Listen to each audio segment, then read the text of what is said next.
আজ কিন্তু আমি সবার পছন্দের একটি রান্না করব। এই রান্নাটা কিন্তু কম বেশি ছোট বড় সবাই পছন্দ করে আর আমার প্রিয়জনও খুবই পছন্দ করে। তাহলে চলুন রান্না করা যায়। কি রান্না করব? এখানে আমি 1 কেজি গরুর মাংস নিয়ে নিয়েছি। গরুর মাংসটা ধুয়ে পরিষ্কার করে নিয়েছি, বড় বড় টুকরো করে নিয়েছি। এখন সয়া সস দিয়ে নিচ্ছি। দিয়ে দিব এখানে টক দই। টক দই দিয়ে আমি দিয়ে দেবো কাজু বাদাম, কাঠবাদাম, পেস্তা বাদাম, 3 বাদাম এক করে আমি পেস্ট করে নিয়েছি। দিয়ে দিলাম 3 টেবিল চামচ। দিয়ে দিলাম টমেটো সস। এখন দিয়ে দেবো পেঁয়াজ বেরেস্তা। দিয়ে দেবো 2 টেবিল চামচ লবণ আর দিব কাচ্চির মশলা। এখানে প্যাকেট মশলাটা নিয়ে নিয়েছি। দিয়ে আমি এটা ভালোভাবে মাখিয়ে নিলাম আর 2 টেবিল চামচ চিনিও দিয়ে নিয়েছি। এইটা মাখানো কিন্তু খুবই গুরুত্বপূর্ণ। যত সুন্দর ভালোভাবে মাখানো হবে মাংসটা কিন্তু ততটাই সুন্দর হবে খেতে। এখন আমি এর মধ্যে দিয়ে দেবো আদা রসুন পেঁয়াজের পেস্ট দিয়ে নিলাম। এখন লাল মরিচের গুঁড়া দিয়ে নিচ্ছি। দিয়ে এটা ভালোভাবে মাখিয়ে নেব। মাখিয়ে এটা আধা ঘন্টার জন্য আমি রেখে দেবো। আপনাদের হাতে সময় থাকলে এটা 1-2 ঘন্টার জন্য রেখে দিতে পারেন।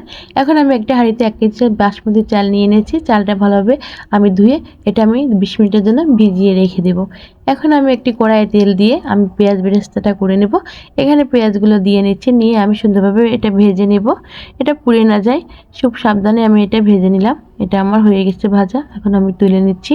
এখানে আমি আলু নিয়ে নিয়েছি। কাচ্চি রান্না করব যেহেতু আলু তো দেওয়া লাগবে। এখন আলুগুলো আমি সুন্দরভাবে কেটে আমি লবণ আর জর্দা রং দিয়ে এটা আমি ভেজে নেব। এখন আমি একটা হাঁড়িতে পানি গরম দিয়েছি আর মশলার যে বাকি প্যাকেটটা ছিল ওটা দিয়ে নিলাম, লবণ দিয়ে নিলাম। নিয়ে ফুটন্ত পানিতে চাল দিয়ে আমি এটা 70% মতো সিদ্ধ করব। আর এই যে মাংস ম্যারিনেট করা এর ভিতরে ভাজা আলুগুলো আমি দিয়ে নিচ্ছি।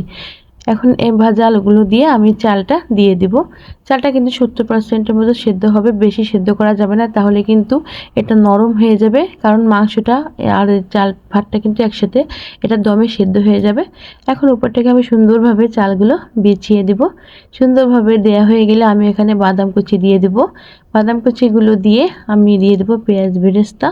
পেঁয়াজ বেরেস্তাগুলো আমি সুন্দরভাবে চারপাশ দিয়ে ছড়িয়ে দেব। দেওয়ার পরে আমি এর মধ্যে দিয়ে দিব শুকনো মরিচ ভাজা।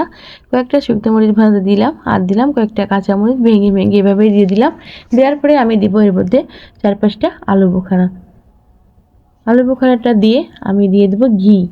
এখানে আমি ঘি দিয়ে নিলাম। দেওয়ার পর আমি এখানে দুধ আর ঘি আর জর্দার রংটা দিয়ে আমি একসঙ্গে মিশিয়ে উপর থেকে দিয়ে দিলাম। দিলে সুন্দর একটা কালার আসবে বিরিয়ানিতে। এখন আমি এটা ঢাকনা দিয়ে ঢেকে দিব।